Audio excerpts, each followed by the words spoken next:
Hey folks, we are here from FinDepth, and this is Pablo Knowles um, on the FinDepth account. We're here with special guest Jeff Risden from the Detroit Lions, right? Bleacher Report.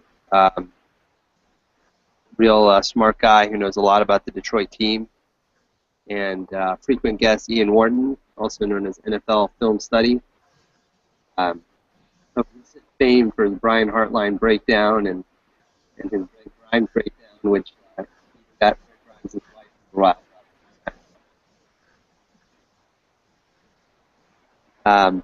So anyhow, we're going to be talking about the Lions game coming up here. Hell of a matchup. Really interesting teams in terms of how they've played so far this season. Both with very respected defensive lines amongst the top in the game.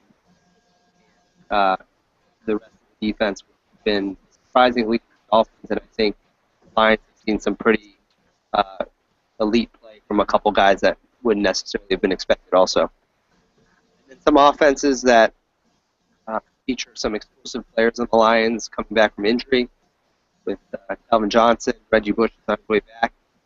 Really amazing passing attack and a little bit more of a less consistent Miami offense that has more recently been doing a bit better. But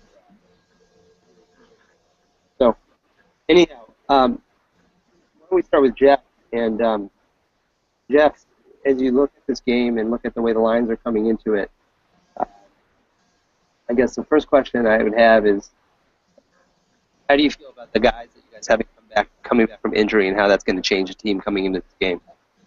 Well, first off, thanks for having me on.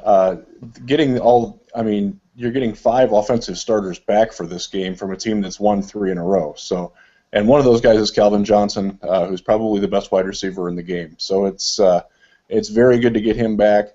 You get starting right tackle Adrian Waddle back. He'll be a huge boost. You need all hands on deck when you're playing Miami's defensive line. And he's far better than the Garrett Reynolds, Cornelius Lucas platoon that took his place. You're getting 2 tight ends back, probably not 3, but the top 2 will be back. And Joseph Foria and Eric Ebron, and Brandon Pettigrew might play. Reggie Bush might play. Whether that's a good thing or a bad thing remains to be seen. But it's very exciting to be reinforcing with quality players at a time when so many other teams are losing good players. Yeah, and I guess one question I would have about Calvin Johnson is, one of the things that a lot of people have noticed about Matt Stafford this year is that where maybe he's taken some risks in the past, perhaps a little Cutler-esque in some ways at times. Yeah, I know that may be offensive to a Lions fan. Making some passes that you wouldn't necessarily make if you don't have a truly elite receiver like Megatron out there. Is there any fear that maybe Stafford could kind of go back to his old ways with Megatron and force it into double coverage? He's been really good with the ball in terms of getting it to guys when they're open, and his sack rate on pressure is actually fairly high, which to me says that he's been less trigger happy and more willing to take a sack if he really needs to. Yeah, that's definitely a fair assessment. The offensive line has not been as good as it was last year, and that's part of it too. But he is definitely more willing to take a sack and less willing to throw the ball up for grabs. I think there is a little bit of concern, that he is going to try to force it to Johnson, but the way that Golden Tate has played over the last month, he's been absolutely phenomenal. He's been right there with Antonio Brown as the best wide receiver in the league over the last month. Just phenomenal contribution. He's able to get open deep. He's able to get open short. He's able to create after the catch. And I think the trust factor there will help Stafford not rely so much on what he did last year, which was basically throw it up in the double coverage and depend on Calvin Johnson to make a great play and get it. And it produced a lot of big plays, but also produced a lot of negative plays. And this year, the negative plays, by and large, are gone. The touchdowns are way down, but so are the interceptions, and it seems to be working a lot better. Stafford seems to be getting more comfortable in being that kind of a quarterback. He's getting away from the Jay Cutler thing and trying to be more like a Drew Brees or a Phillip Rivers, where he's still going to take some shots, but they're a little more calculated and not so Andy Dalton-esque from last night. You're not going to see that out of Matthew Stafford anymore. Fingers crossed on that, but thus far he's been really good at it. Ian, going to you on the defensive side, you recently featured Brent Grimes on Bleacher Report, a really nice piece of him, and something that's maybe a little too much press in several of our opinions going into the Chicago Bears game a couple weeks ago was the height disparity, where the beat writers and some national writers really pointed out the differences between Alshon Jeffrey and Brandon Marshall, and not just Brent Grimes, but also Cortland Finnegan being a bit shorter than these massive oak tree, redwood tree receivers. My question for you is, how do you see the Miami Dolphins secondary in this game matching up, not just against Calvin Johnson, but against Tate? And I think just the side about Golden Tate, who's just been absolutely phenomenal this year, especially with yards after the catch. We saw against Green Bay that where maybe some people thought Jordy Nelson would do a ton of damage, Randall Cobb actually probably did a bit more. So I guess the question for you is, how do you see the Miami secondary dealing with Tate and Johnson, and what are your expectations there? I think as far as Johnson, a lot of it comes down to his health. But also I would go as far to say I think Miami will kind of approach him like they did Antonio Gates, where they'll put Grimes on his side at times, depending on the alignment of the Lions' front. And then also they'll put a safety over top. So Rashad Jones, we all know how well he's been playing since he returned from suspension. I wouldn't be surprised. You're just going to have to do something at times with Calvin Johnson because he's just so massive. And Grimes has the technical ability and he has the foot speed to really negate a lot of that disparity. That's what he did against Chicago. The only team he really struggled to do that against was Green Bay, and that's just because Jordy Nelson was just phenomenal, and he always is. Johnson's similar in that he's going to be one of those guys that just makes a ton of plays. You just kind of do your best against players like that, and Grimes always tends to bring in his best efforts against the best players. So Miami's just going to have to give him help coverage over the top, especially on deep balls. Obviously, in a jump ball situation, Johnson's almost unbeatable. There's nothing you can do. As far as Tate's going to be on Finnegan for most of the time. If he lines up in the slot, I think if he lines up in the slot, that's really where he can do more damage. Miami's so willing to do. They're willing to be dink and dunk down the field and limit the yards after the catch. So I wouldn't be surprised to see that approach again. And by doing so, that's just going to hopefully force Stafford into making mistakes. That's kind of how they're going to approach the defensive side of it, because that's what they do every week. And I'll give credit to Kevin Coyle because they don't really change much from that game plan, and it works pretty well. Tate, I think, is more dangerous than Johnson in terms of throughout the entire game. Johnson's that guy that you may just see a broken play, Stafford rolls out, chucks it deep, and 60-yard touchdown, boom. And he's just one of those all-time players that you can't ever say really he's not going to play well, just because he makes it happen so quickly. Tate's been super impressive though, and really that's a big test for Finnegan too, because Finnegan, he was only tested really against Green Bay. Every other game he's done really well for himself, especially in a big comeback year. Yeah, that makes a lot of sense, and I think that a lot of ways when you have dual threats like you have with Calvin Johnson and Tate, I think a lot of the attention tends to gravitate towards Calvin Johnson, which is totally reasonable. But maybe people who haven't watched the Lions closely, like a lot of Dolphins fans, don't realize quite the year that Tate is having and the damage that he could do. Jeff, moving back to you for a second on the Lions offense, you mentioned that the offensive line hasn't been quite as good as it was last year. I believe in Pro Football Focus's pass blocking efficiency, you guys are right around 17, so fairly middle of the road, although you've had some good games and some bad games. Um, not just with pass protection, but also run blocking.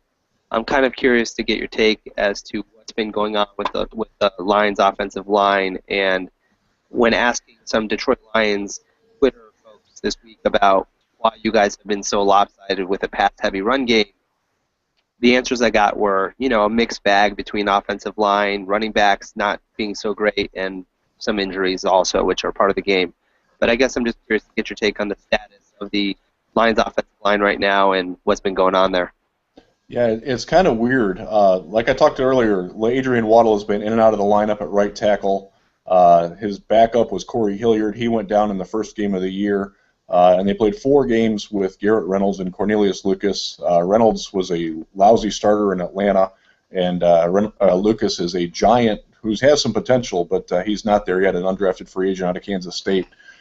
Getting some stability back will help, but one of the big issues is that Larry Warford was just phenomenal last year. Was actually PFF's Rookie of the Year. He's not been good this year, by and large. He's had moments where you see the war daddy that everybody is used to, but it's just not there on a consistent basis.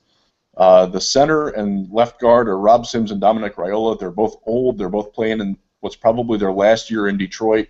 And it needs to be their last year in Detroit the way they're playing. They sort of keep alternating between having a good game between the two of them. Sims will be god-awful one week, and then he'll be acceptable the next, but then Raiola will fall off, or Warford will fall off. They just can't seem to get all 5 guys playing well at the same time. Riley Reif, surprisingly, at left tackle has been the best, most consistent lineman, and he's a very good run-blocking left tackle. But the Lions don't run to the left very much. It's sort of a strange thing. They've been doing a lot. This is a new offensive scheme. Our offensive coordinator is Joe Lombardi, who comes from the Saints, and he's installed the Saints offense. And one of the things that they do is they move their linemen around in sort of crazy ways. There's been plays where the tight end peels from the right side of the formation to take the left pass rusher. It's a bizarre, it's a complex scheme, and it's taken some time. They're not comfortable in it yet. They're getting a little bit better at it, especially in pass protection. The last game against Atlanta, now granted it's Atlanta and they don't have a pass rush at all, but they looked better in that. I think getting some real, grinding run game, where they can just tee off on people, I think is a good thing, and it needs to happen. The problem is that some of the issues, Miami fans know this well, Reggie Bush likes to dance in the backfield an awful lot. And he didn't do that so much last year, but he's fallen back into it this year. And for whatever reason, he and Joique Bell both have just not been very assertive in running the football. Bell's been a little bit better, and they're both still very good receivers out of the backfield, and that's where they do most of their damage now. But you're seeing Theo Riddick come in actually and take some of Bush's carries away, even when Bush is healthy, because he's a more assertive runner, and I think that's going to help the run game as well. But the line, they just seem like they're a little bit out of sorts. It's getting better, but it's still definitely a work in progress. Yeah, that's what it can be frustrating when you got a guy like Reggie Bush who obviously has home run potential, and we all remember well watching his college days just what a player he was. I mean, he was just a legendary college player, but hasn't really translated to the pros as well as many of us expected it to. Ian, going back to the Lions' offensive line, many of us have talked at length and praised at length the sort of top-shelf elite status that the Miami Dolphins line has shown itself to be so far this year. Obviously, everybody knows about Cam Wake and just what an absolute monster he is. Although maybe somehow, perhaps, a little bit still under the radar because of the sack numbers to some people. If you actually look at his pressures and the havoc that he wreaks every game, it's not a secret to anybody who watches the Dolphins. Obviously, on the other side, Olivier Vernon's been having a very good year. And in the middle, Mitchell Starks and Audric have all been fantastic. So, looking at this Lions offensive line, I guess a question for you, Ian, is how do you feel about the Dolphins matchup from a trench game standpoint on the defensive side? What do you expect to see at Miami's defensive line in this game against the Lions? I think they match up well. They're almost like the Lions, where they're very rarely going to enter a game and not have the advantage. It's just they're that deep, they're that talented. I think the Dolphins, like Jeff talked about, getting that right tackle back is really couldn't come at a better time. You need all hands on deck when you're facing Cam Wake. Whether you have a great right tackle or a great pass blocking back in the backfield to help chip or provide support, you've got to do whatever you can. And Wake really makes it all happen. Vernon's come into his own as well this year. Got a lot of sacks last year, but a lot of them are cleanup sacks or just straight speed off the edge. He's really progressed into a solid player. Jared Odrick in the middle has been tremendous. I think that he is really under the radar for a lot of fans, creating pressure, eating up 2 blocks at once.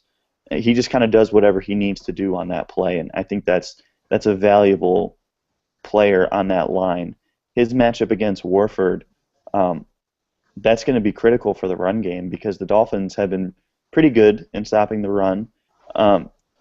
They are always vulnerable against guys like Bush, guys that have just that insane speed to burst through that line.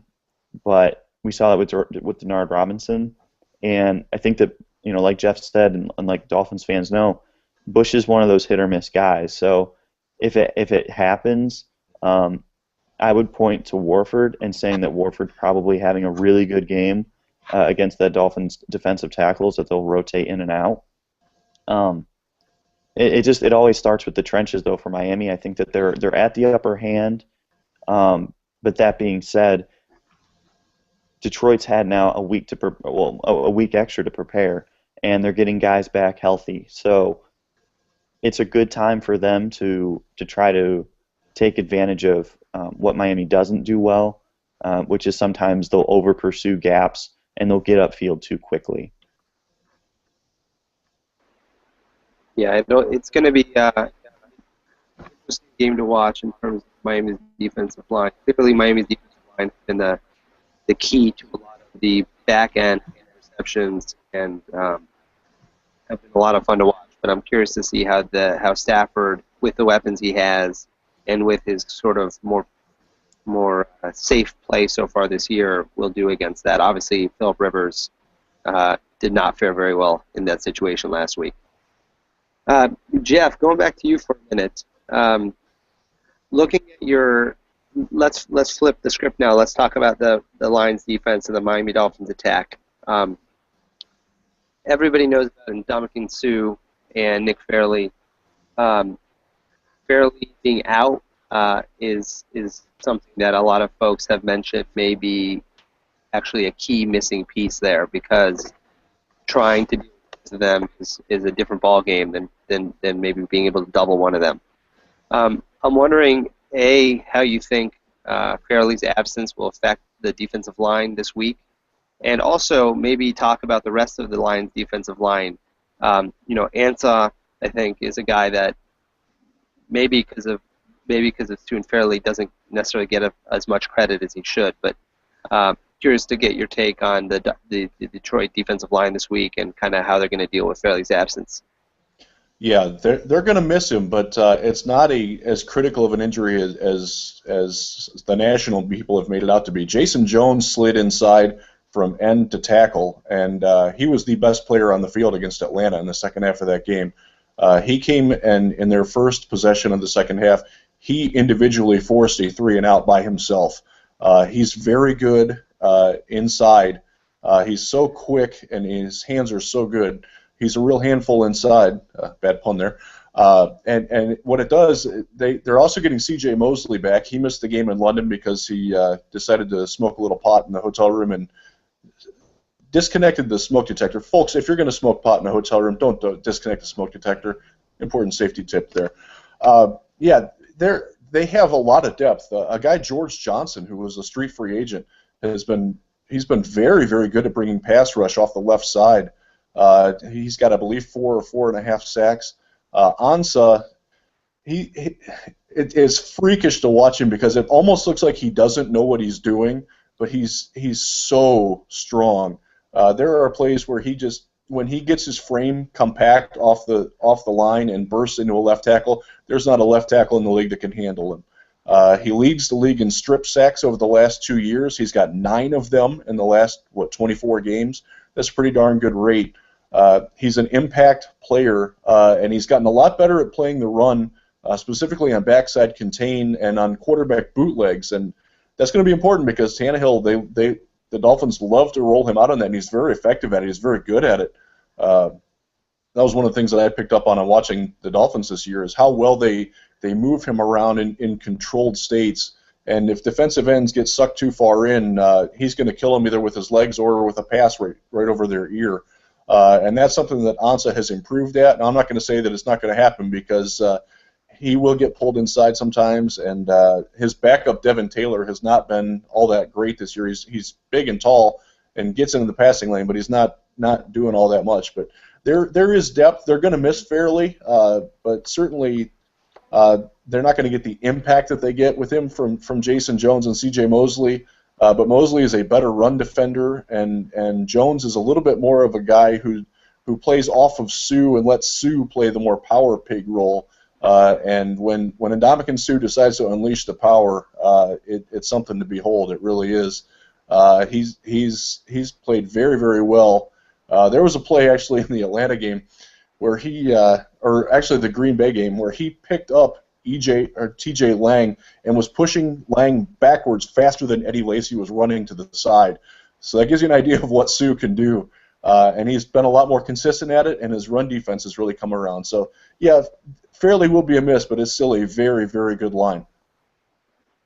So, Ian, listening to Jeff talk about this defensive line probably gives some Miami Dolphins fans seizures because of the not so far off memory of Buffalo completely decimating the Miami Dolphins offense in what was probably the worst performance of the year, I would say. Most people would agree. Not just this year, but at the end of last year, although it was a completely different line last year.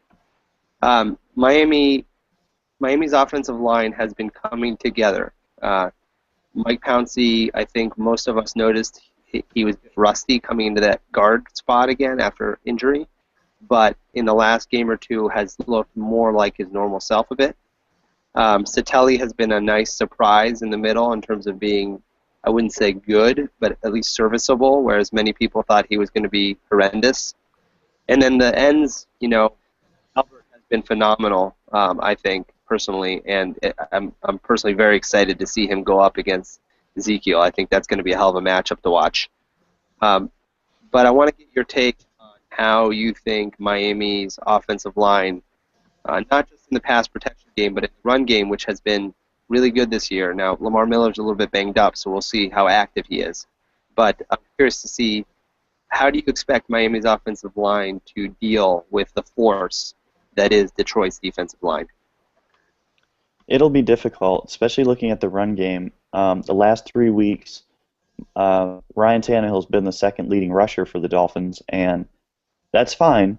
It's all right, but there's concern with that. He's getting the majority of those yards on read options, which is somewhat sustainable because the defense just has to account for when he pulls the ball out, and he's always hitting that quick slant to Jarvis Landry in the slot. There's too many options built in to where the defense can't really sell out on that read option. But what that's also saying is that the lead back, Lamar Miller or whoever, is getting the majority of the carries. They're not getting the same rushing lanes as they were a couple weeks back. And trying to figure out why, looking at the left guard play has really been a significant factor in that. As you mentioned, Pouncey has been more of Pouncey the last 2 weeks, which is good for the Dolphins. It's really what they need. At the same time, they've seen the left guard play slip. Dallas Thomas was good last week, but they've suffered through Darren College really struggling, and there just hasn't really been the same cohesion on the inside zone run plays.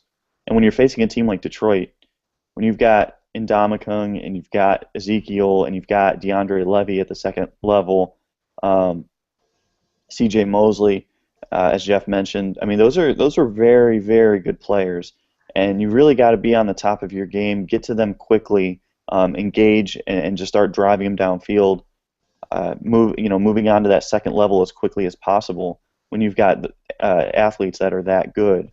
So for Miami, it's going to say a lot about their running ability. It's not really a good time for them to be playing a team like Detroit if they're going to want to establish the run, just because if Darren College is starting, he's not really a good run blocker. He is what he is. He's in there as a pass blocker, and that's pretty much it. And Sattelli, he's also a limited run blocker. You just kind of have to work around those limitations. But when you have those type of limitations against a team like Detroit, that stuff gets exploited. And that's why in my game plan I kind of talked about they need to just trust in Tannehill this game and really be comfortable letting him throw the ball as much as he needs to, because I don't think they're going to be terribly productive this week running the ball. Miller's only had 40 to 60 running yards, I think, the last 2 or 3 weeks. His average per carry is, still around 5, but there's just not a ton of effectiveness there, and that's coming back to the interior line play. Yeah, it's a real challenge when you have a team. Dolphins fans know it because the Dolphins' defensive line is similar in a lot of ways. If you shut a team's run game down, it puts a lot of pressure in the pass game, and you just got to step up and at some point trust that the quarterback and the receiver is going to do their job. Jeff, going a little bit behind the defensive line of the Lions, I think Levy has been just phenomenal this year for you guys. From what I can tell, I've been watching some tape on you guys and looking at his numbers as well. And behind him, Darius Slay, I think, as a second-year player, Ian and I talked about this a couple weeks ago, where Miami fans have been a little bit disappointed with Jamar Taylor and Will Davis maybe not playing as well as they would expect this year. The reality is that most cornerbacks in the NFL typically emerge. Now, there's exceptions in the third year or so, and I think there has to be a little patience. But Slay, as a second-year guy, has been really good this year. So I want to get your take. Sorry to drag on here. I want to get your take on if Miami's going to have a pass-heavy attack this week, which I would expect. Miami's been very good in the intermediate passing game. Everyone knows about the deep issues we've had, and those are probably overblown if you look at it. But how do you expect the Lions defense to deal with the intermediate pass game, and how have those guys been playing there behind the defensive line? Yeah, Slay has been very good. He's really taken a step forward. He was a big concern. Some of us had some confidence in him, but I think he's outplayed that. He hasn't been as great the last couple of weeks. He's kind of gotten a little full of himself, and hopefully the bye week will let him see some tape and let him see his mistakes, and he can go from that. Rasheed Mathis is the corner on the other side. He needs help over the top deep, but he's so good at keeping the play in front of him on short routes. He's a great tackler. He's very good at attacking screens and tracking his man across the field on crossing routes. One of the big things that's coming is Kyle Van Noy will be active for the first time. He's been on PUP, the second-round pick, and he is a coverage specialist linebacker. Now, that's not all he can do, but that's what he's going to do for Detroit. He's going to come in and replace Tahir Whitehead as the inside linebacker. Whitehead is a very good player moving forward. He just has no clue how to get depth on his drops in the passing game, and teams have been exploiting it, and Miami is perfectly poised to exploit that. So getting Van Noy back is going to really help in that factor. Now, it is his first game, so that there's going to be some questions about how much he plays and how effective he is. But he was pretty good in the preseason. He was phenomenal at doing that at BYU and during the Senior Bowl practices. So there's a lot of confidence that he's going to really make an impact on that. And just one of the guys that I need to bring up is Glover Quinn, the safety. He's been absolutely phenomenal this year. One of the most underrated players in the league. The Lions, for those who don't know, they lost both of their nickelbacks, Bill Bentley and Nevin Lawson, within a week of each other. And Glover Quinn has been playing safety. He's been playing corner. They bring in Don Carey as a nickelback from time to time, and that's a little scary. But Quinn is just a bedrock. I've watched every Lions play. He's had 2 plays all year where a receiver got behind him, and both those plays wound up being incomplete, thankfully. He's so responsible and so good back there. It's very difficult to lift the lid on the Lions' defense from the combination of responsible play in the back end and the pass rush in the front. Teams that get the ball out quickly on slants and outs and little hooks and curls, they do a good job of moving the ball down the field. One thing the Lions do very well, they tackle very well in the perimeter. And I think you see that with DeAndre Levy in space, and Van Noy will provide that in space, and James Ahedebo and Glover Quinn both do that too. So you can move the ball, but they're good in the red zone. They're good on third down because they don't give up a lot of yards after the catch. It's a really impressive defense in a lot of ways, and you know, in looking at the Lions, I think I have to say that it's been the team that I felt is most similar to the Dolphins in a lot of ways than any other team we've looked at this year so far. Just a lot of parallels in terms of the way the defense and the offense plays. More the defense, I would say, than the offense. Ian, going back to you, in terms of the overall expectation of this game, I think a lot of people expect sort of a tight defensive battle.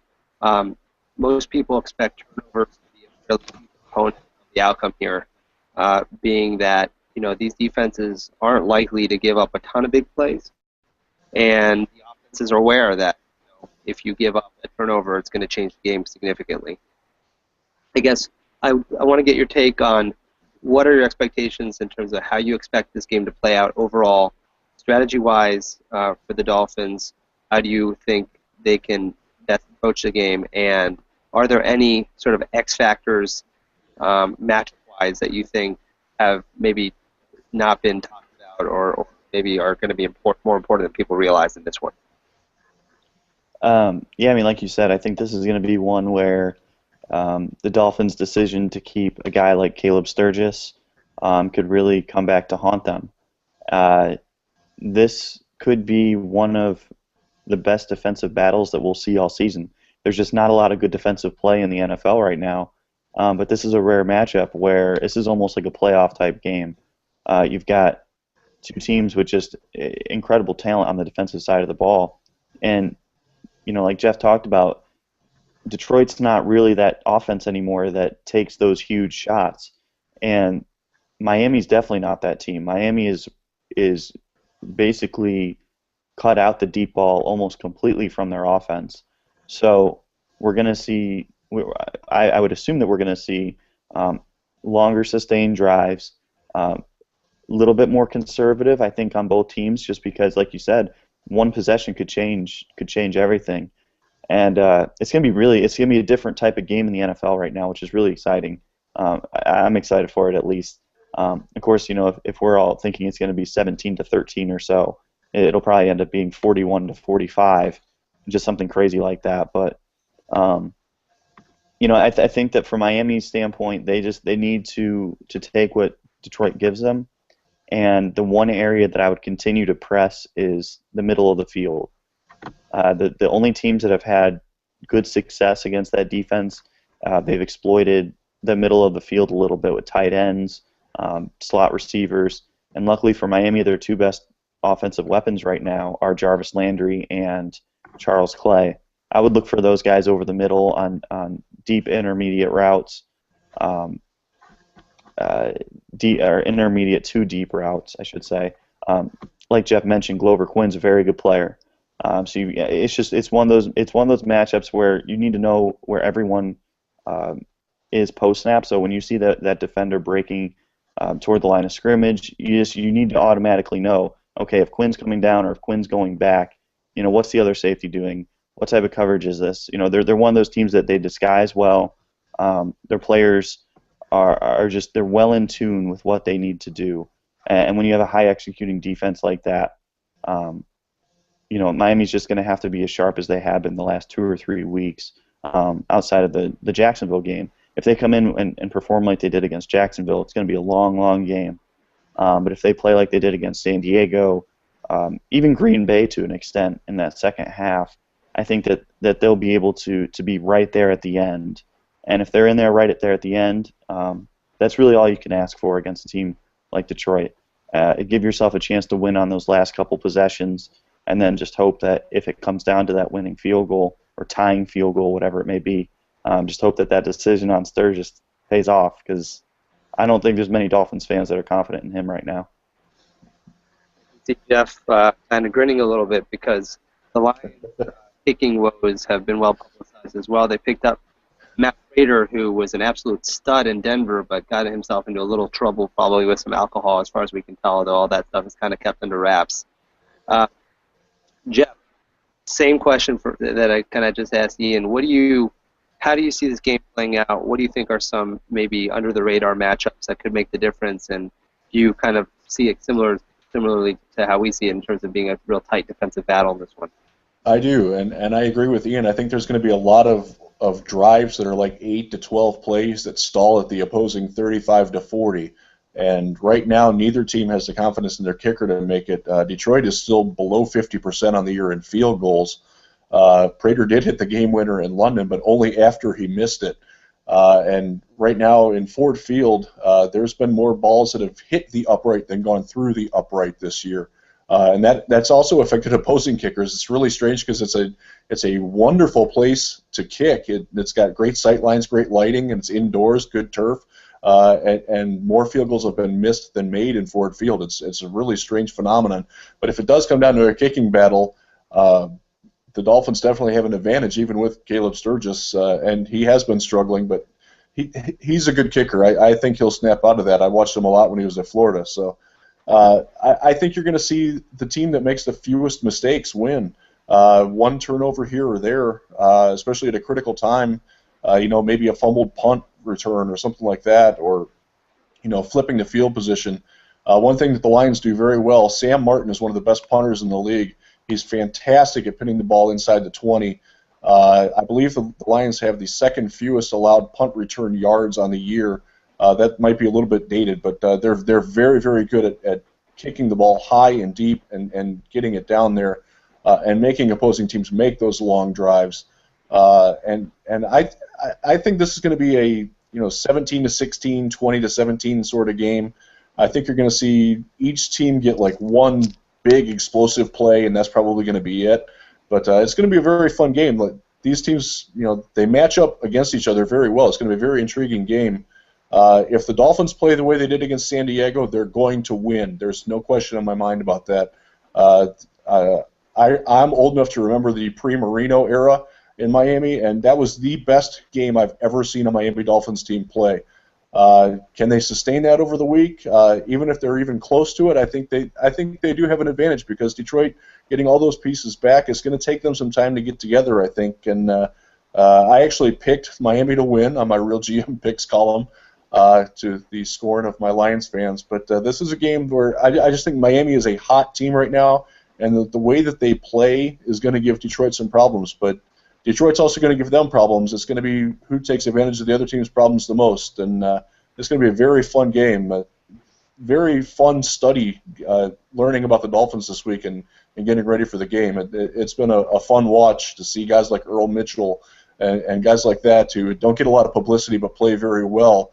To watch guys like that, it's fun.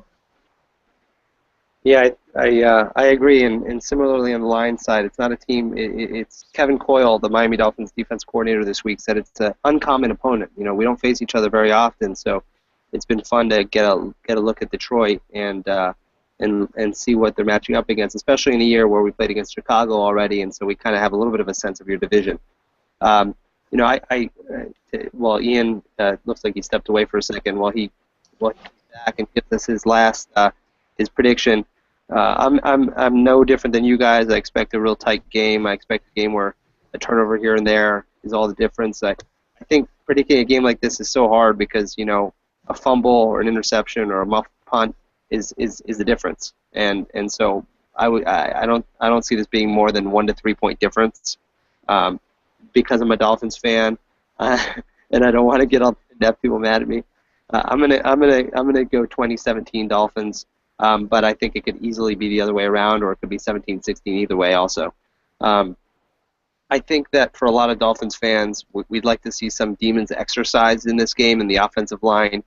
We have seen last year was an entire year of offensive line disaster. The entire year was ruined by an offensive line that could not protect the quarterback, who got sacked so many times that it was just a broken record. And I think that a lot of Dolphins fans are a little bit scarred and scared to look at a defensive line like the Lions have and say, you know what, how the hell are we going to protect a quarterback against a team like this? When in reality, the Dolphins' offensive line this year has been slightly above average, really, if you look at it.